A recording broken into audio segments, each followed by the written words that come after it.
Doma. Dia adalah salah satu iblis 12 bulan garis atas. Doma menempati peringkat kedua dalam jajaran iblis 12 bulan. Rambutnya berwarna putih keperakan, matanya berwarna pelangi, dan terdapat noda darah di rambut kepala bagian atas.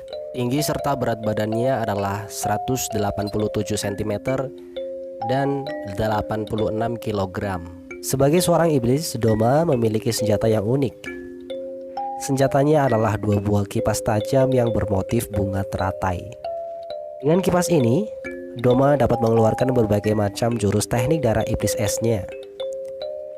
Sebagai seorang iblis, Doma juga memiliki sifat yang aneh. Dia selalu tertawa dengan ramah, padahal dia sedang melakukan tindak kejahatan yang kejam. Nah, pada kesempatan kali ini, Mimin akan ceritakan kisah hidup Doma secara lengkap dan jelas. So, welcome to Ops Anime.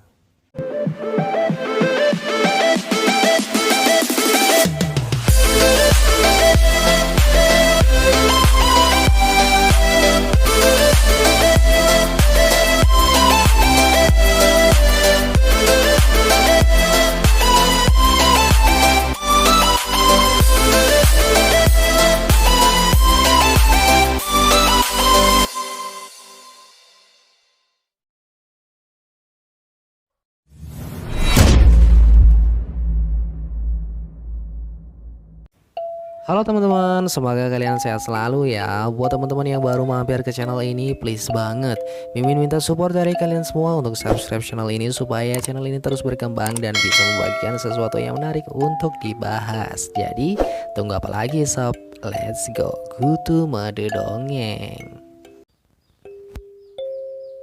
Kisah ini dimulai dari manga Kimetsu no Yaiba chapter 142.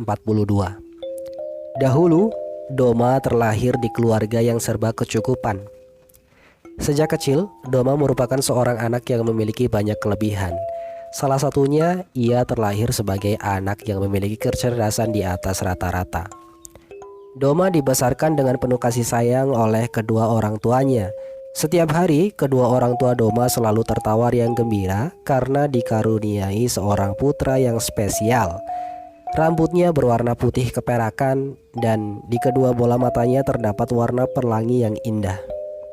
Karena terlalu terbawa oleh suasana hati yang gembira, kedua orang tua Doma sampai menganggap bahwa Doma adalah anak spesial yang dapat mendengar suara Tuhan. Sehingga mereka mendirikan sekte pemuja surga abadi tanpa tahu keadaan yang sebenarnya. Semenjak berdirinya sekte ini, telah banyak orang datang mengadukan keluh kesahnya kepada Doma yang dianggap bisa memberikan jalan keluar dari setiap masalah yang diajukan oleh para kliennya.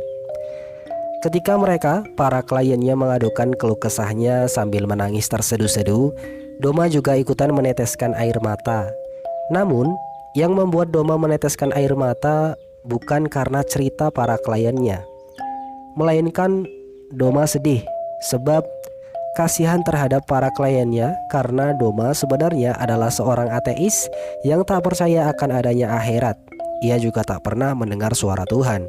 Bahkan Doma menganggap semua orang termasuk kedua orang tuanya itu bodoh karena tak bisa memahami hal sesepele itu.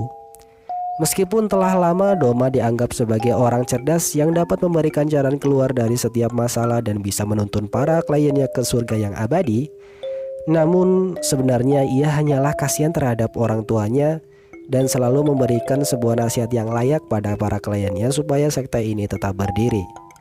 Bertahun-tahun sekte ini berjalan dan telah memiliki banyak pengikut baik dari kalangan pria maupun wanita. Mereka bekerja untuk membantu semakin berkembangnya sekte ini, baik dari segi pembersihan ruangan serta melayani para klien jika sedang menumpuk.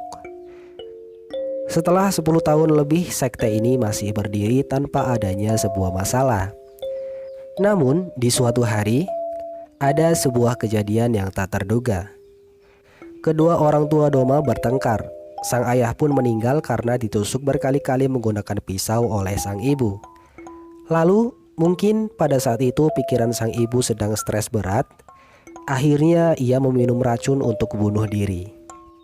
Kejadian ini terjadi karena sang ayah yang melakukan perbuatan bejatnya berkali-kali pada pengikut wanita yang bekerja di sekte ini untuk memuaskan hawa nafsunya. Akhirnya, karena sang ibu geram, ia pun membunuh sang ayah. Doma yang pada saat itu melihat orang tuanya berkelahi di depan matanya pun hanya berdiam layaknya seorang bos yang sedang melihat karyawannya bekerja. Tak ada rasa sedikit pun untuk meleraikan perkelahian mereka. Malahan Doma berbicara dalam hatinya, "Jangan kotori lantai ini dong." Setelah kedua orang tuanya meninggal, Doma segera membersihkan sisa darah yang berceceran di lantai dan meminta pengikutnya untuk menguburkan jasad kedua orang tuanya. Semenjak itu, Doma tak memiliki orang tua. Namun, dia tak merasa kesepian. Ia juga tak takut akan kekurangan kebutuhan sehari-hari, karena setiap hari selalu banyak yang datang ke sektenya dan dari situlah Doma memiliki penghasilan. Doma telah menjalankan sekte pemuja surga abadi selama hampir 20 tahun. Ia tetap menjalankan sekte ini meskipun dengan rasa bosan. Lalu, suatu hari saat umurnya telah mencapai 20 tahun, ia bertemu dengan Muzan. Dan akhirnya Doma diubah menjadi iblis. Muzan menyuntikkan darahnya lewat kepala Doma bagian atas. Sejak itulah Doma memiliki noda darah di kepalanya. Saat Doma diubah menjadi iblis, ia juga tak melakukan perlawanan sama sekali. Karena menurutnya, ketika ia diubah menjadi iblis, mungkin hidupnya akan menjadi lebih menyenangkan. Serta rasa bosannya pun hilang, karena dia bisa melakukan kegiatan lain, yaitu memakan manusia, terutama seorang gadis. Semenjak menjadi iblis, Doma selalu berkeliaran memangsa banyak manusia. Ditambah lagi, jika ada yang datang ke sektenya, pasti Doma akan langsung memakannya tanpa sisa. Hal ini membuat Doma tumbuh menjadi iblis yang kuat dengan cepat. Bahkan, ia berhasil menjadi iblis bulan atas lebih cepat dibandingkan dengan Akaza. Padahal, sebelum Doma diubah menjadi iblis oleh Muzan, Akaza telah menjadi iblis terlebih dahulu. Beratus-ratus tahun telah berlalu. Tiada hari yang terlewat tanpa memangsa manusia.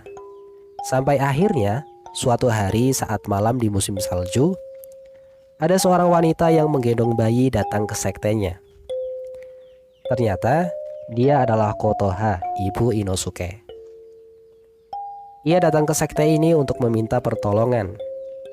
Karena Doma merasa kasihan terhadap Kotoha, ia pun menolongnya. Kotoha sangat berterima kasih kepada Doma. Lalu ia menceritakan apa yang telah terjadi kepadanya. Ternyata, Kotoha datang dari desa yang jauh.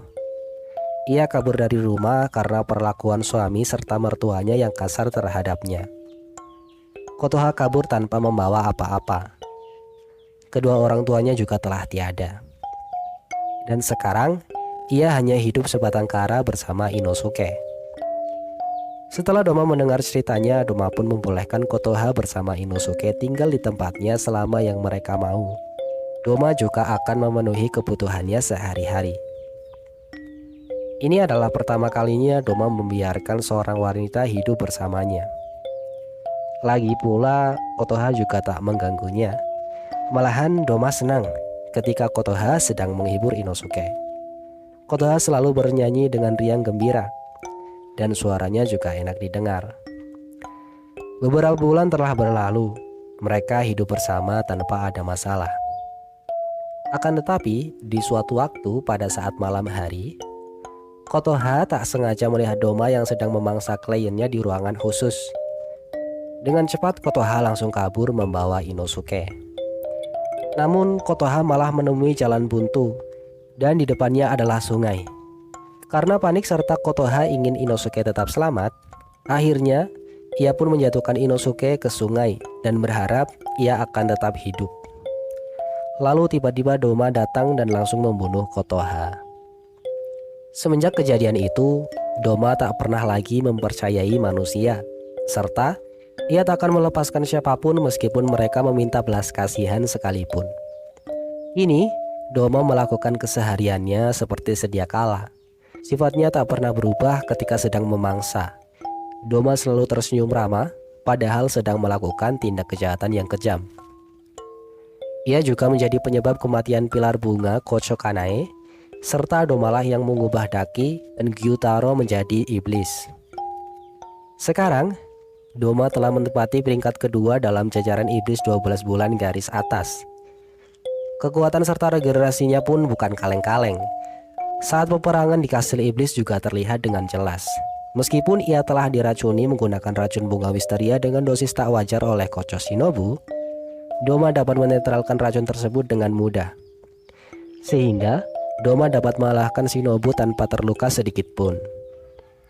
Setelah Kocho Shinobu gugur, pertempuran kembali berlanjut. Sekarang datang Kanao dan Inosuke. Pada pertarungan kali ini berlangsung sedikit lama, karena mereka saling baku hantam satu sama lain. Di sini kekuatan Doma pun terlihat lebih jelas, baik secara kecepatan serta teknik darah iblis esnya yang membuat Inosuke dan Kanao kerepotan. Bahkan karena saking bosannya, Doma membuat tiruan dirinya menggunakan teknik darah iblisnya. Kekuatannya juga tak beda jauh dengan Doma. Akan tetapi, saat Doma akan pergi, tiba-tiba tubuhnya meleleh. Hal ini disebabkan karena dia memakan Shinobu yang mengandung racun bunga wisteria sebanyak 37 kg. Namun lebih gilanya lagi, meskipun dengan tubuh yang meleleh dan bisa dibilang dalam keadaan kritis, Doma masih memiliki kekuatan yang besar serta mengeluarkan jurus terkuatnya. Tapi hidup Doma harus berakhir di sini. Ia dikalahkan oleh Kanao dan Inosuke yang dibantu oleh racun mematikan milik Shinobu. Leher Doma terpenggal serta semua tubuhnya terlerai menjadi debu. Dalam hati, Doma bergumam, ia memang selalu seperti ini sejak lahir. Hatinya tak pernah merasakan apapun.